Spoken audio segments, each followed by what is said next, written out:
नमस्ते दोस्तों। आज हम लोग देखेंगे डिक्शनरी के बारे में कि डिक्शनरीज़ क्या होती हैं और कैसे उन्हें बनाते हैं, किस जगह यूज़ किया जाता है। तो देखिए, डिक्शनरी अभी हमने पहले बताया था लिस्ट और टपल के बारे में पाइथन में। तो वो सारे क्या होते थे, वो सारे इम्यूटेबल होते थे। तो देखिए, लिस्ट को तो हम लोग एडिट कर सकते थे, टपल को हम लोग एडिट नहीं कर सकते थे क्योंकि वो इम्यूटेबल होते हैं, उन्हें चेंज नहीं किया जा सकता है। डिक्शनरी म्यूटेबल होती हैं, उन्हें चेंज किया जा सकता है। लिस्ट और टपल दोनों ही ऑर्डर्ड होते थे, लेकिन डिक्शनरी में कोई ऑर्डर नहीं होता है। सारे एलिमेंट इसके आप जितनी बार डिक्शनरी प्रिंट करेंगे अलग अलग ऑर्डर में प्रिंट होंगे और उनकी एक की होती है और वैल्यू होती है। की में वैल्यू होती है, ठीक है। तो देखते हैं हम लोग ये की और वैल्यू क्या होती हैं। तो सबसे पहले एक डिक्शनरी बनाने का तरीका देखते हैं। तो डिक्शनरी बनाने के लिए हम लोग कोई भी वेरिएबल नेम ले लेते हैं। मान लीजिए हम लोगों ने ले लिया फ्रूट्स, ठीक है। ये एक वेरिएबल नेम है और इसके इक्वल करके देखिए, जो टपल होते थे उसमें पैरेंथेसिस लगती थी और अगर हम यहाँ पैरेंथेसिस से स्टार्ट करेंगे, इसके अंदर कोई भी एलिमेंट हम लेते हैं तो वो हो जाता था टपल, ठीक है। और अगर हम लोग इसमें स्क्वायर ब्रैकेट ले लेते थे तो फिर ये लिस्ट हो जाती थी। और अब हम लोग देखेंगे कि डिक्शनरी क्या होती है। तो डिक्शनरी के लिए हम लोग क्या यूज़ करते हैं, कर्ली ब्रेसेस का यूज़ करते हैं, कर्ली ब्रैकेट का। और अब ये हमारी एक डिक्शनरी बन गई है। अब इसमें कोई भी हम लोग एलिमेंट ऐड कर सकते हैं या फिर तो इसी लाइन से ऐड कर सकते हैं, नेक्स्ट लाइन से भी ऐड कर सकते हैं। तो हम लोग पहले तो एक बार देख लेते हैं कैसे एलिमेंट कैसे ऐड किए जाते हैं इसमें। तो एलिमेंट ऐड करने के लिए हम लोग क्या करते हैं, डॉट अपडेट, ठीक है। और उसके बाद फिर हम लोग पैरेंथेसिस लगाते हैं और फिर कर्ली ब्रेसेस का इस्तेमाल करते हैं। हमने पैरेंथेसिस लगाई, फिर कर्ली ब्रेसेस लगाई और इसके बाद हम लोग एक की देते हैं। तो इसकी की हम लोग ले लेते हैं, एक एप्पल हमने ले लिया की, ठीक है। और जितने भी आप एलिमेंट इसमें लिखें, ठीक है, वो सिंगल कोट्स में लिखें या फिर अगर आपको स्ट्रिंग देनी है तो फिर डबल कोट्स में, अगर स्ट्रिंग नहीं देनी है तो सिंगल कोट्स में, ठीक है। और उसके बाद आपने देखिए की लिख दी, उसके बाद कोलन लगा देंगे और उसके बाद फिर से सिंगल कोट्स में हम लोग लिख देंगे इसका कोई प्रॉपर्टी या फिर जो वैल्यू आप इसके अंदर देना चाहते हैं। ये इसकी की हो जाएगी और की के अंदर आप कोई भी वैल्यू दे सकते हैं। तो की के अंदर हम लोग दे देते हैं, मान लीजिए इसकी प्रॉपर्टी रेड दे देते हैं, ठीक है। अब ये हमारी एक डिक्शनरी बन गई है और ये एलिमेंट हमारा ऐड हो गया है एप्पल की के रूप में और रेड फ्रूट के रूप में, रेड उसकी वैल्यू के रूप में, ठीक है। और अब हम लोग चाहें तो इसे प्रिंट करवा सकते हैं। देखिए हमारा ये एप्पल और इसकी की वैल्यू भी प्रिंट हो गई है, ठीक है। इस प्रकार से हम लोग डिक्शनरी बना सकते हैं। और यहाँ पे अब आपने गेस कर लिया होगा, यहाँ पे हम लोगों को बस एक सिंगल कोट्स लगाना है और उसके अंदर हम लोग एक की ले लेंगे और की के सामने आपको कोलन लगा के कोई भी जो वैल्यू आप लिखेंगे की में वही वैल्यू स्टोर हो जाएगी। जैसे एप्पल की रेड हमने ली थी, ठीक है।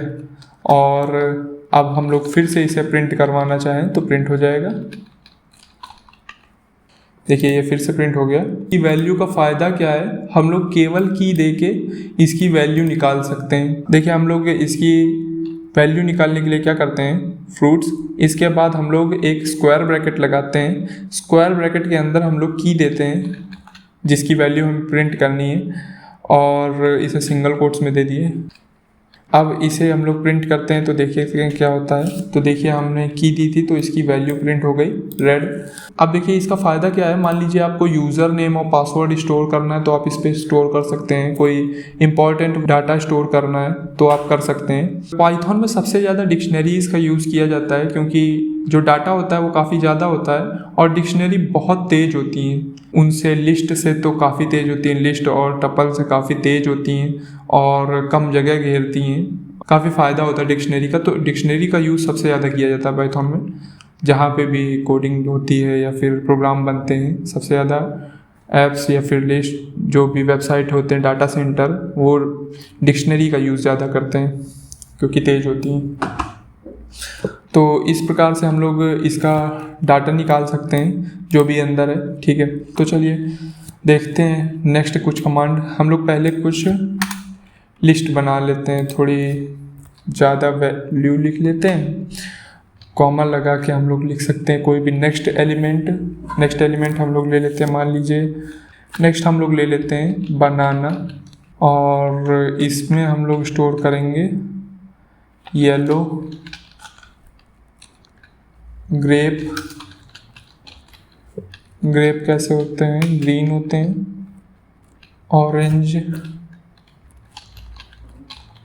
ऑरेंज कैसा होता है, ऑरेंज होता है, और एक ले लेते हैं कीवी कैसा होता है, कीवी ग्रीन होता है।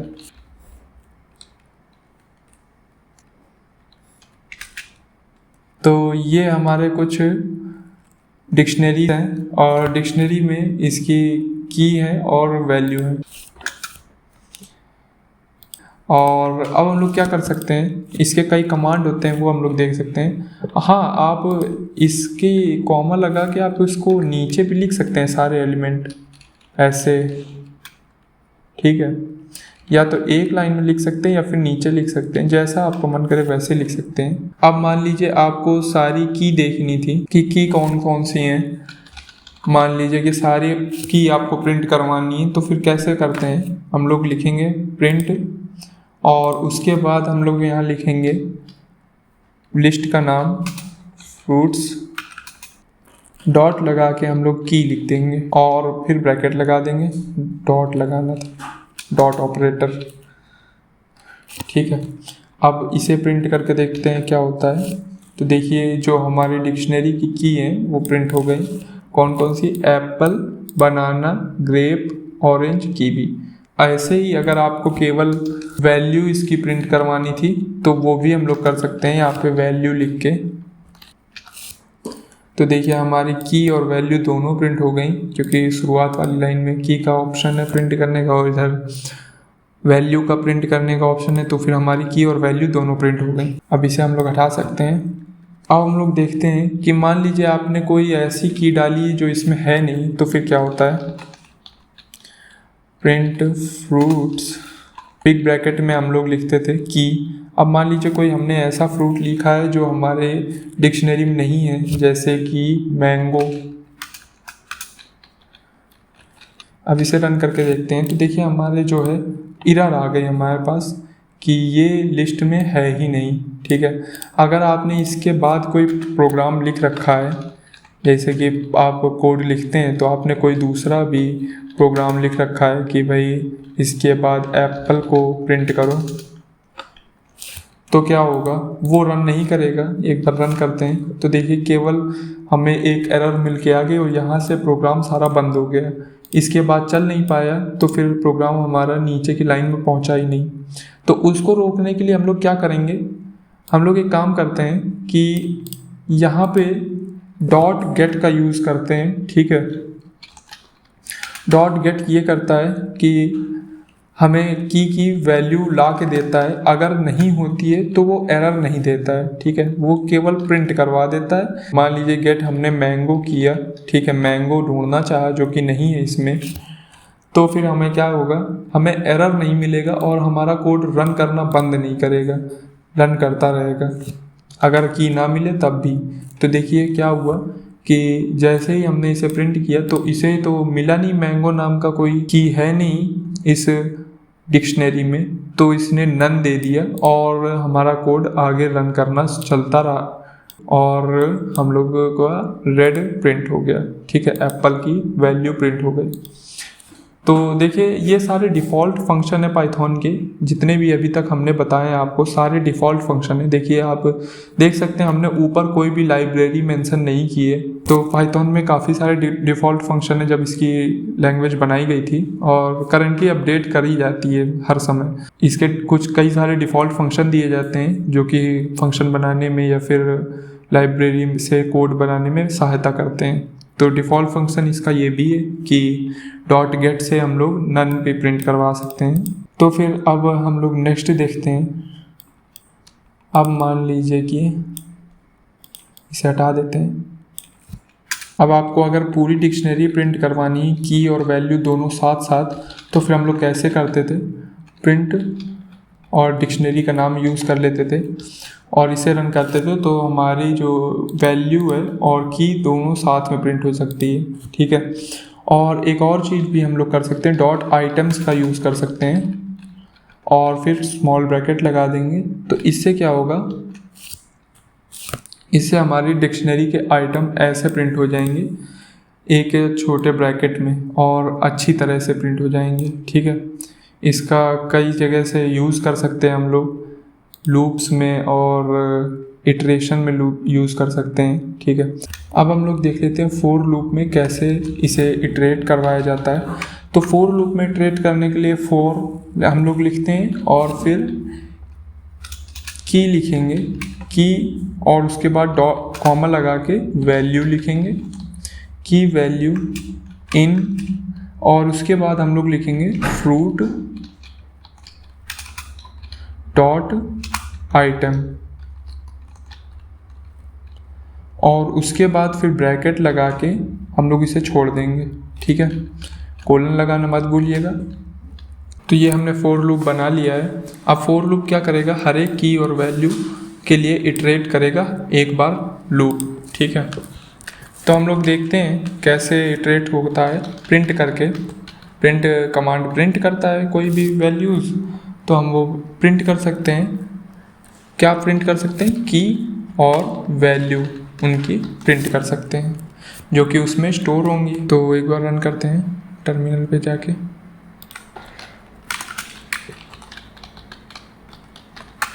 की और वैल्यू की हर एक वैल्यू के लिए एक बार लूप चला है और हर बार लाइन चेंज हो गई है। तो इस प्रकार से लूप चला, और अगर हमें लाइन नहीं चेंज करनी है तो हम लोग कॉमा लगा के एंड इक्वल कोट्स लिख देते थे, जिससे लाइन नहीं चेंज होती थी। और फिर से रन करके देख लेते हैं। तो देखिए हमारा सारा जो कोड है वो एक ही लाइन में चल गया है। ठीक है। और हमारी लाइन नहीं चेंज हुई है। ठीक है। तो इस प्रकार से फोर लूप में आप इटरेशन कर सकते हैं किसी भी डिक्शनरी का। अब इसे हटा देते हैं हम लोग। और अब हम लोग देख लेते हैं, मान लीजिए किसी की वैल्यू को हमें अपडेट करना था, तो वो कैसे अपडेट करते हैं। हम लोग लिखते हैं लिस्ट का वेरिएबल नेम। कोई भी वैल्यू अपडेट करने के लिए हमें पहले वेरिएबल नेम लिखना होता है। कोई भी डिक्शनरी अपडेट करने के लिए हमें पहले डिक्शनरी का वेरिएबल नेम लिखना होगा। तो डिक्शनरी का नेम क्या है हमारा, फ्रूट्स, और फिर डॉट लगाते हैं हम लोग, डॉट ऑपरेटर, और उसके बाद अपडेट करते हैं। क्या अपडेट करेंगे, एक पहले ब्रैकेट लगाते हैं, उसके बाद डिक्शनरी का ब्रैकेट लगाते हैं, उसके बाद हम लोग लिखेंगे जो भी हमारी वैल्यू अपडेट करनी है। मान लीजिए बनाना को हमें अपडेट करके लिखना है कि ग्रीन। ठीक है। ग्रीन भी होता है तो ग्रीन लिख देंगे और फिर इसे प्रिंट कर देते हैं। प्रिंट हम उसी लाइन में भी प्रिंट का फंक्शन लिख सकते थे। ठीक है। लेकिन हम अलग लाइन में लिख देते ताकि अच्छे से समझ में आए। प्रिंट बनाना। ठीक है। कोट्स में लिखना ज़रूरी है। और इसे हम लोग रन करके देखेंगे।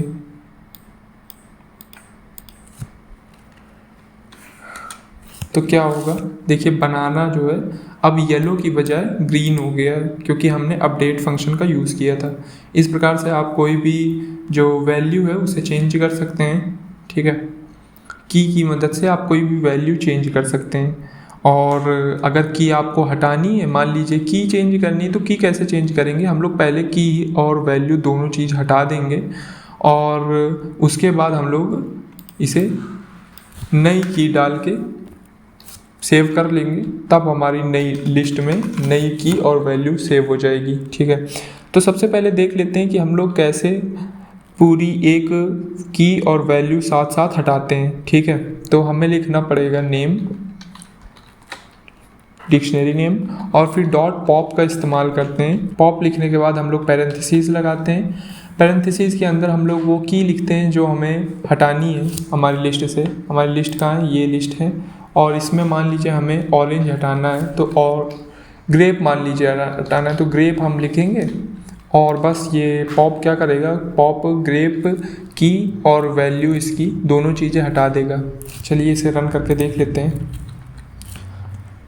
तो वो हट गई हैं, लेकिन अब हमने प्रिंट नहीं किया है तो प्रिंट कर लेते हैं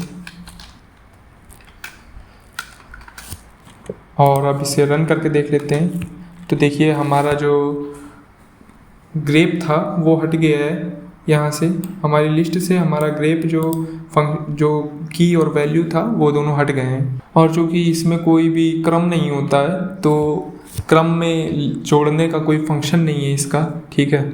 अब मान लीजिए हमें पूरी डिक्शनरी क्लियर करनी थी तो हम क्या करते थे, हम लोग लिखते थे जो डिक्शनरी नेम है उसके बाद डॉट लगा के क्लियर लिख देते थे। क्लियर लिखने से पूरी डिक्शनरी क्लियर हो जाती थी। और अगर अब हम लोग प्रिंट करेंगे डिक्शनरी हमारी तो वो प्रिंट नहीं होगी। एक बार फिर से इसे रन करके देखते हैं तो देखिए हमारी जो डिक्शनरी है वो पूरी खाली हो चुकी है, क्योंकि हमने क्लियर का यूज़ किया है। क्लियर हर एक पूरी वैल्यू को खाली कर देता है। अब हम लोग एक एग्ज़ाम्पल देख लेते हैं किसी भी लिस्ट को ऐड करना, और जैसे कि किसी यूज़र से यूज़र इनपुट के रूप में हम लोग लेंगे कोई की, ठीक है। यूज़र इनपुट से हम लोग लेते हैं की और उसकी वैल्यू, ठीक है। यूज़र इनपुट से हम लोग लेंगे की और उसे चेक करेंगे कि लिस्ट में है कि नहीं है। अब हम लोग चेक करेंगे इसे कि वो डिक्शनरी में अवेलेबल है कि नहीं, और फिर अगर अवेलेबल होगी तो हम लोग उसकी वैल्यू प्रिंट कर देंगे। अब हमें अगर ये करना है तो हम लोग कैसे करेंगे, यूज़र इनपुट लेना है और उसमें यूज़र इनपुट में हमें की लेनी है।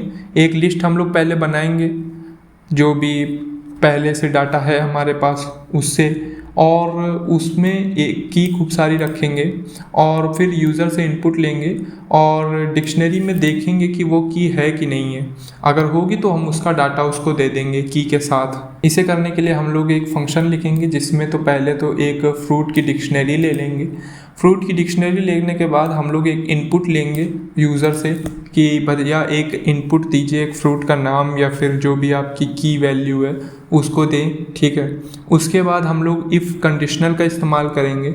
अगर सर्च करेंगे पहले तो जो इनपुट दिया है उसको मिला के देखेंगे फ्रूट की डिक्शनरी में कि है कि नहीं है। अगर हो तो फिर हमारा प्रिंट हो जाए, क्या प्रिंट हो जाए। अब f का यूज़ हमने इसलिए किया है क्योंकि हम बीच बीच में जो भी फंक्शन जो भी वेरिएबल हमें देने हैं वो हम दे सकते हैं, और इस प्रकार ऐसे हमें किनारे नहीं देना पड़ेगा। यहाँ पे किनारे हम इसको अगर हमें वैसे लिखना होता, अब देखिए इसे हम कैसे लिख सकते थे, इसे हम ऐसे भी लिख सकते थे कि कोट्स लगा के हम लिखते फ्रूट डॉट फ्रूट और उसके बाद स्पेस लगाते और हम यहाँ लिखते कोई जो भी प्लस लगा के हमें उसमें वेरिएबल देना था वो हम लिखते, जैसे कि फ्रूट टू सर्च, ठीक है, फ्रूट टू सर्च। और उसके बाद हम लोग क्या करते, इसके बाद हम लोग फिर कॉमन लगाते और उसके बाद कॉमन लगाते फिर प्लस का साइन लगाते। उसके बाद फिर हम कोट्स लगाते, इसमें लिखते प्रॉपर्टी और फिर कोट्स लगा के हम लोग यहाँ पे फिर से प्लस का साइन लगाते और फिर लिखते हम लोग फ्रूट्स डिक्शनरी और उसके बाद ब्रैकेट में हम लोग लिखते फ्रूट टू सर्च, ठीक है। हमें ये लिखना, इतना ऐसे लिखना पड़ता। ऐसे लिखने में क्या है कि बार बार आप इन कॉमा लगा रहे हैं, बार बार हटा रहे हैं, ठीक है, और ऐसे फिल करने में थोड़ा अजीब लगता है। और देखिए ये इसमें और इसमें कितना अंतर है, ये थोड़ा ससिंक्ट लग रहा है, अच्छा लग रहा है देखने में। जो भी फिल है ऐसे फिल है, ठीक है। प्लस का साइन बार बार नहीं लगाया है, बार बार कोट्स हमने डबल कोट्स नहीं लगाए हैं, ठीक है। तो ऊपर वाला तरीका अच्छा भी है, क्लीन भी लग रहा है और जल्दी टाइप होता है, ठीक है। तो कोई भी चीज़ प्रोग्राम करने के लिए हम लोग क्या करते हैं कि सबसे अच्छा दिखना चाहिए और छोटा से छोटा कोड बनना चाहिए और हर चीज़ उसकी समझ में आनी चाहिए, ठीक है। तो हमने क्या यूज़ किया है, F का यूज़ किया है। F का मतलब होता है फॉर्मेटेड। अब ये सारा टेक्स्ट जो है वो फॉर्मेटेड टेक्स्ट है, ठीक है।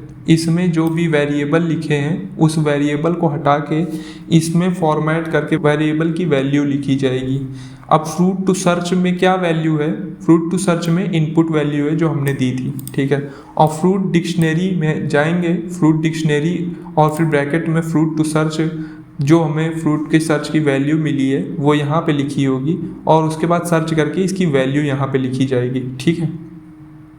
तो समझ में आया क्यों हम लोग इसका F का यूज़ करते हैं। F फॉर्मेट होता है और उसके बाद फिर करली ब्रेसेस के अंदर जो भी आप वेरिएबल लिखेंगे उसमें जो भी वैल्यू स्टोर होगी वो स्टोर हो जाएगी। अगर ये फ्रूट टू सर्च नहीं मिल रहा है फ्रूट डिक्शनरी में हमारी, तो फिर हम क्या करेंगे, एल्स वाला हमारा लूप चलेगा और हमारे पास लिख के आ जाएगा कि फ्रूट टू सर्च जो हमने इनपुट दिया था not found in the dictionary, ठीक है।